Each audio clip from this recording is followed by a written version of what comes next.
En route pour demain. Présenté par Pauline Ducamp sur BFM Business et Tech Co. C'est le grand SUV de la gamme. Citroën renouvelle le C5 Aircross, plateforme multi-énergie, version électrique avec 680 km d'autonomie, design plus tranché. On vous dit tout sur cette nouvelle génération.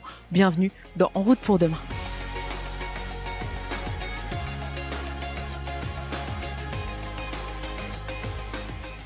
C'est le segment clé en Europe, celui des SUV compacts alliant à la fois des volumes et des marges à destination des familles. Ces SUV de segment C, selon le jargon des constructeurs, représentaient le premier format de véhicule vendu l'an dernier sur le continent, près d'une voiture sur 5. Alors lancer ce genre de modèle est donc un incontournable pour les marques. Aujourd'hui, c'est Citroën qui dévoile son nouveau C5 Aircross. Beaucoup de changements sont au programme sur cette deuxième génération. On retrouve tout de suite notre journaliste automobile Julien Bonnet pour évoquer ces changements côté design avec notre premier invité.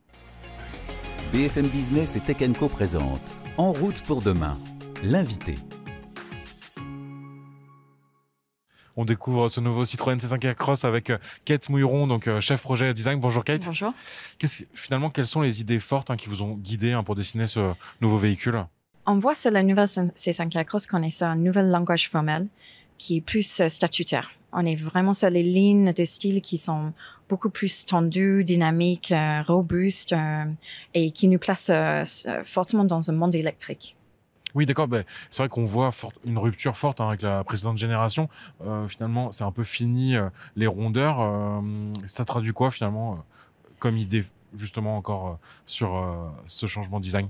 En fait, on est inspiré beaucoup plus le monde du design produit. On est vraiment sur les lignes géométriques, plus verticales, horizontales. On est vraiment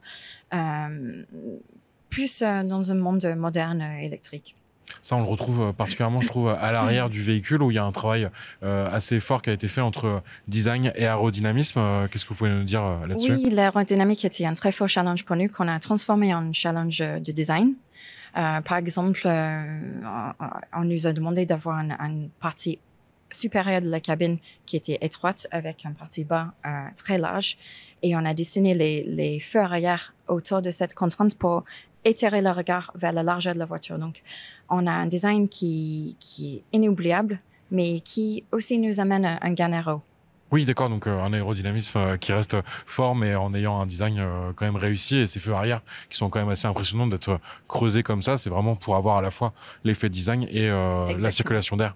Et sur l'intérieur aussi, on voit qu'il y a énormément d'évolutions par rapport à la précédente génération du C5 Aircross. Pour vous, c'est quoi qui résume un peu justement cet intérieur? On voit qu'on est dans le design produit. On est très inspiré par les objets de design qu'on utilise au quotidien. Donc, on a essayé de recréer une ambiance d'un salon dans l'intérieur. Inspiré par le consumer electric, on a utilisé l'image d'un sofa, donc un canapé, qui nous entoure, couplé avec un planche de bord qui est très lisse, très technique. Et cette juxtaposition entre la surface, les textiles douces et les matières de EFI, par exemple, c'est vraiment les fortes inspirations pour nous. On voit quand même une évolution notable par rapport à Citroën C3, C3 Aircross, qui avait introduit quand même un peu certains codes. Et là, on a l'impression d'avoir quand même une montée en gamme. C'est une volonté parce qu'on est sur un SUV de segment C, c'est ça? Exactement. D'accord. Et est-ce que c'est des nouveaux codes design qu'on va retrouver sur les prochains modèles? Parce que là, vous êtes en cours d'un renouvellement de la gamme qui est assez impressionnant, mais sur les futurs Citroën, on retrouvera quand même des éléments de ce C5 Aircross? Je pense qu'on commence à voir qu'on a des forts marqueurs de style. Par exemple, la signature en 3 points. C'est une signature lumineuse qu'on voit sur toutes les voitures. Et le nouvel langage formel des surfaces tendues, lisses, la silhouette avec la ligne de toit qui est très faste vers l'arrière. C'est ces éléments qu'on essaie d'injecter sur tous les modèles pour avoir un air de famille. Cette signature lumineuse, justement, elle prend encore une nouvelle forme ici en gardant les 3 points, mais c'est quelque chose qui va rester commun, encore une fois, sur les futurs modèles où il y aura aussi des petites variations? La signature en 3 points, c'est très fort. On la voit sur tous nos modèles, mais effectivement, on l'évolue pour chaque modèle pour que chaque modèle a son propre caractère. D'accord. Et vous êtes chef de projet design. Donc là, le C5 Aircross, ça y est, il est terminé. Vous êtes peut-être déjà sur d'autres projets de modèles à venir? Ça, c'est la magie de Citroën. On a plein de projets très, très spectaculaires pour l'avenir et oui, on est déjà dessus. On travaille pour le futur. Et ce sera plutôt un plus petit modèle ou peut-être encore quelque chose de plus grand Ça, je ne peux pas dire. Non, mais ça reste secret. On a des surprises. Bon, j'espère qu'on le saura assez vite. Merci beaucoup, Kate. Merci.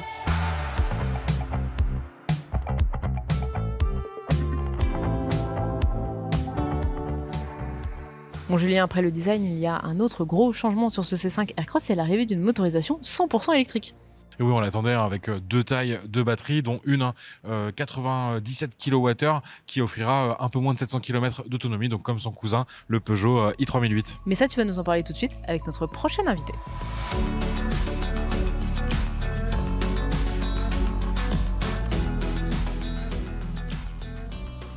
Je suis avec William Fosset, chef de projet Citroën C5 Aircross. Bonjour William. Bonjour Julien. Donc on voit l'arrivée d'une nouvelle motorisation 100% électrique, mais également de l'hybride rechargeable, de l'hybride léger, de l'essence classique, je crois, pour les marchés à l'international, si j'ai bien compris. Est-ce que vous pouvez nous résumer un petit peu quelle sera l'offre moteur sur ce nouveau C5 Aircross? Bien sûr, le nouveau C5 Aircross bénéficie d'une nouvelle plateforme multi-énergie et qui a la chance de pouvoir laisser le choix aux clients du type de motorisation qu'il souhaite. Alors à la fois à l'international avec une offre purement thermique, oui, mais aussi en Europe où il aura le choix entre de l'hybride rechargeable et de l'électrique, pur électrique, avec 12 autonomies, 520 km et 680 km. Et du coup, vous pensez qu'au lancement, en tout cas, vers quelle motorisation vont s'orienter les clients en France notamment? Alors, on est sur une période de transition énergétique. On va commencer sur un taux d'électrique qui va être autour de 25% probablement. Et puis, plus les années vont passer, plus on va aller vers du pur électrique. Probablement qu'entre 2030 et 2035, on sera sur une offre quasiment que électrique. On sait que sur l'hybride rechargeable, un des problèmes de cette année 2025, c'est l'arrivée d'un malus au poids. C'est quelque chose qui va être quand même pris en compte. Vous avez travaillé sur la légèreté du modèle, pour être clair? On a travaillé dessus, on va encore travailler dessus pour prendre en compte cette nouvelle législation. Et bien sûr, l'objectif, c'est de minimiser l'impact lié à la taxe masse. On voit que c'est un modèle qui introduit aussi de profonds changements en termes d'intérieur, avec ce grand écran notamment. C'est quoi l'objectif finalement de Citroën pour convaincre les utilisateurs de cette modernité qu'on pourrait juger utile? C'est exactement ça. En fait, quand on met de la technologie à l'intérieur de nos voitures chez Citroën, on veut qu'elle soit utile et qu'elle ait un intérêt au quotidien dans l'utilisation de la voiture. Alors quand on parle du cockpit, c'est vrai qu'on parle de l'écran, on parle du combiné, on parle aussi d'une vision tête haute à travers le pare-brise. Et tous ces éléments ont été conçus pour alléger la charge mentale. L'objectif dans une Citroën, c'est d'être confort. Confort, c'est à la fois, bien sûr, les suspensions, historiques chez Citroën, ce sont les sièges, là aussi historiques chez Citroën, mais c'est aussi conduire avec un état de charge mentale allégé, où on se sent bien zen, particulièrement zen à bord d'une Citroën. Et donc, ces outils-là, ces technologies-là ont été mises en œuvre dans ce cadre-là. Un grand écran, facilement accessible, où les choses sont écrites clairement, où on n'a pas besoin de réfléchir, où on se dit mais il y a beaucoup de boutons, où on ne sait pas lesquels utiliser, on ne comprend pas à quoi ils servent. Ici, tout est fait de façon naturelle, automatique, pour que la conduite devienne très agréable. D'accord, oui, parce qu'on sait que c'est une attente des utilisateurs qui, des fois, sont un peu déboussolés et puis qu'il y a peut-être eu de la technologie un peu à outrance qui a été mise, des écrans pas forcément fonctionnels, mais juste pour mettre un écran. Là, il y a eu une vraie réflexion sur l'ergonomie. Oui, ça va jusqu'à des éléments comme la climatisation. C'est très bien d'intégrer les commandes de climatisation dans l'écran. Néanmoins, on sait que ça peut gêner certaines personnes de devoir manipuler l'écran, faire plusieurs actes, plusieurs manipulations avec leurs doigts pour juste changer de la température. Ce ne sera pas le cas. Ici, on a conçu certes un très grand écran, mais où les commandes de climatisation seront accessibles directement, en permanence, comme si c'était des commandes dédiées. Il y a les touches sur le volant qui sont souvent aussi problématiques parce qu'il y a cet effet tactile, mais ça a été bien traité. Oui, puisque même l'idée, c'est quand on met des boutons sur le volant, c'est de pouvoir les utiliser à l'aveugle. C'est-à-dire qu'on n'a pas besoin de regarder spécifiquement notre volant pour actionner une commande. On doit pouvoir ressentir avec le doigt à quel endroit on est et pouvoir activer une fonctionnalité, ne serait-ce que le son de la radio, mais aussi certaines aides à la conduite directement sans regarder son volant. On sait que c'est un véhicule donc qui est quand même destiné aux clients français, européens, mais il va se vendre aussi ailleurs dans le monde. C'est vrai que c'est pas que la France, pas que l'Europe, même si c'est très important dans nos ventes. Ce modèle va être vendu dans une centaine de pays quand même. C'est vrai que c'est notre modèle haut de gamme, flagship pour l'ensemble de la marque, donc on va le proposer partout dans le monde.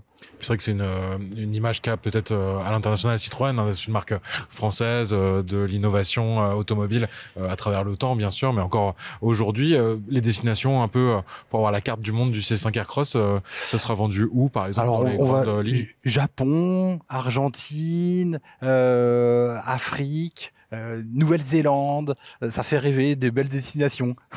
et donc en plus une fierté pour exporter du Made in France, que ce véhicule, on le rappelle, conçu, produit en France, c'est bien ça? Ah oui, on en est très fiers. C'était un véhicule made in France avec une production à Rennes, Ouais. avec une conception française en région parisienne et également du côté de Sochaux, avec également des batteries qui seront produites, des batteries électriques qui seront produites en France dans le cadre de notre joint venture qui s'appelle ACC, donc Oui, bien produites sûr. en France.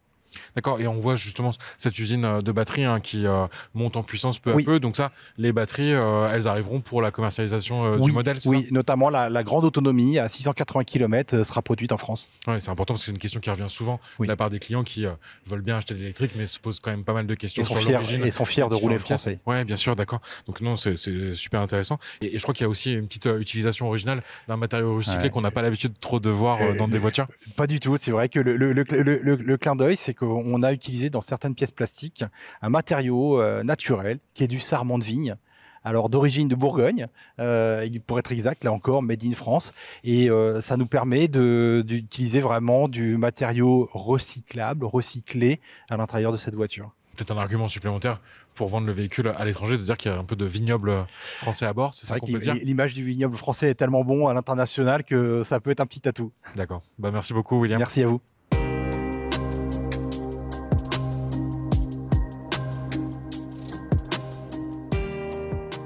Citroën espère vendre 2 fois plus d'exemplaires chaque année de cette nouvelle génération. Pour mémoire, sur la première génération, ce sont 431 000 C5 Aircross qui ont été vendus. Alors, quelles sont les ambitions de la marque sur le marché français, notamment avec ce nouveau modèle? Réponse tout de suite avec le nouveau directeur France.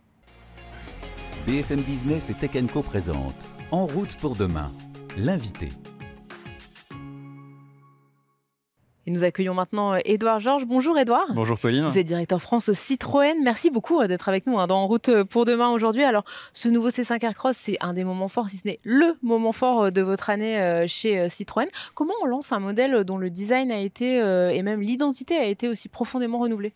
Alors effectivement, on est très heureux de lancer ce nouveau C5 Aircross parce qu'effectivement, il illustre le fait que ce soit le vaisseau amiral de Citroën, de Citroën France et de Citroën, avec un design qui a été repensé. C'est une voiture qui est généreuse dans tous les sens du terme, à la fois dans ses dimensions, à la fois dans son confort et à la fois dans son audace, avec un style qui a été renouvelé. Donc on le lance avec beaucoup d'envie, avec un réseau qui est motivé pour l'accueillir au sein de la gamme Citroën. La première génération, c'était une génération où vous aviez beaucoup communiqué sur le confort, qui est l'un des piliers de l'ADN de Citroën. Comment on résume l'ADN de ce nouveau C5 Aircross? Alors on peut le résumer en disant qu'il est encore plus confortable, encore plus généreux. Bien joué.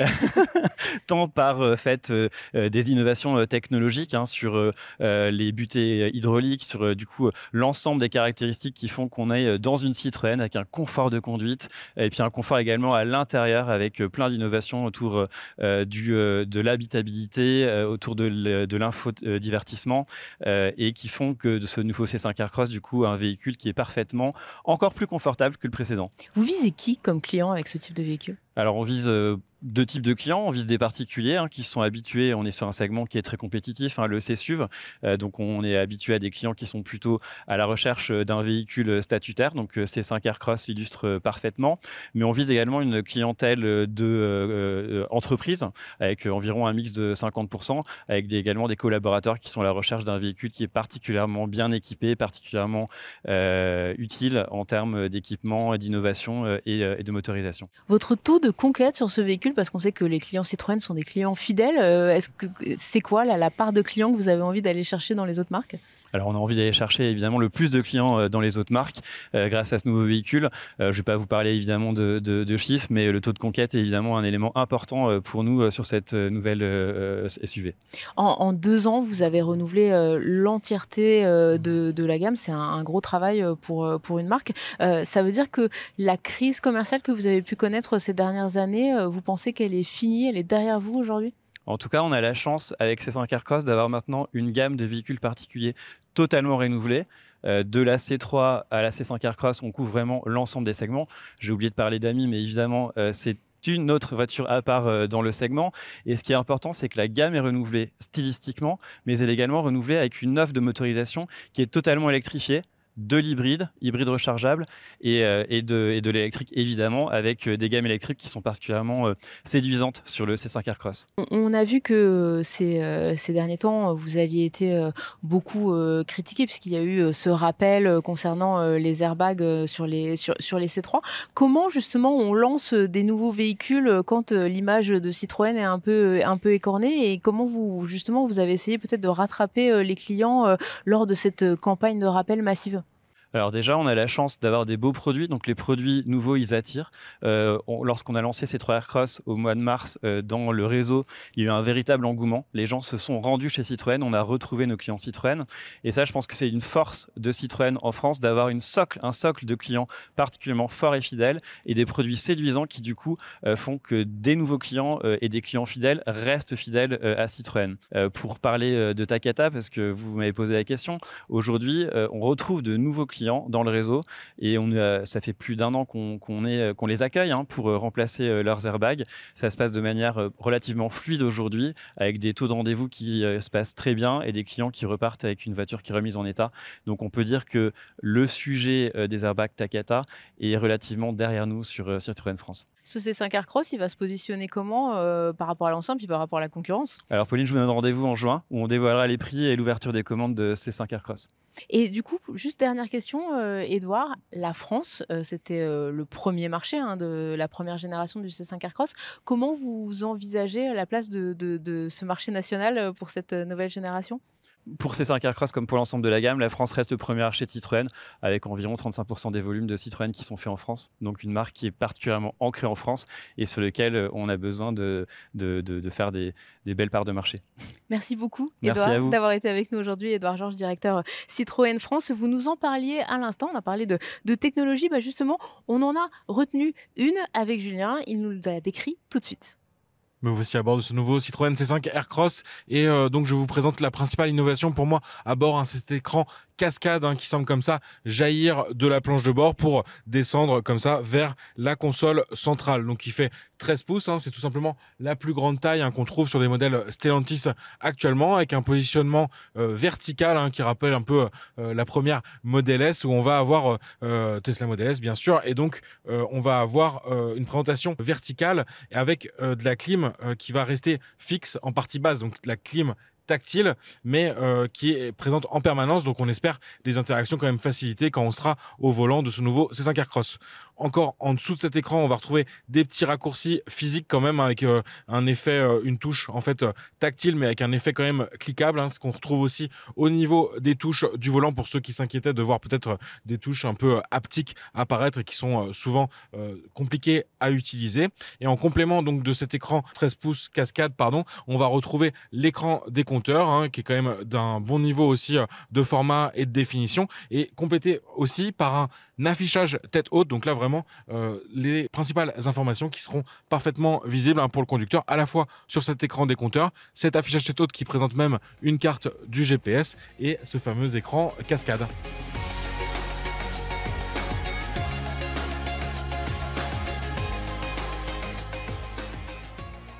On arrive à la fin de cette émission. Ce nouveau C5 Aircross, eh bien, il sera disponible en concession à partir du second semestre 2025. Les commandes vont-elles ouvrir à la mi-juin en France? Alors, quels sont les concurrents directs? On trouve bien sûr le Renault Austral, il y a également le Volkswagen Tiguan et puis bien sûr le Peugeot 3008, son cousin technique. Les tarifs ne sont eux pas encore connus. Merci beaucoup à Julien Bonnet, notre journaliste auto. Merci beaucoup aussi à Sarah Fimbette qui a réalisé cette émission. En route pour demain, c'est déjà fini. Merci à vous de nous avoir suivis le week-end sur BFM Business et puis tout au long de la semaine en multidiffusion sur Tech & Co. Prenez soin de vous et à la semaine prochaine. En route pour demain, la mobilité sous toutes ses formes sur BFM Business et Tech & Co.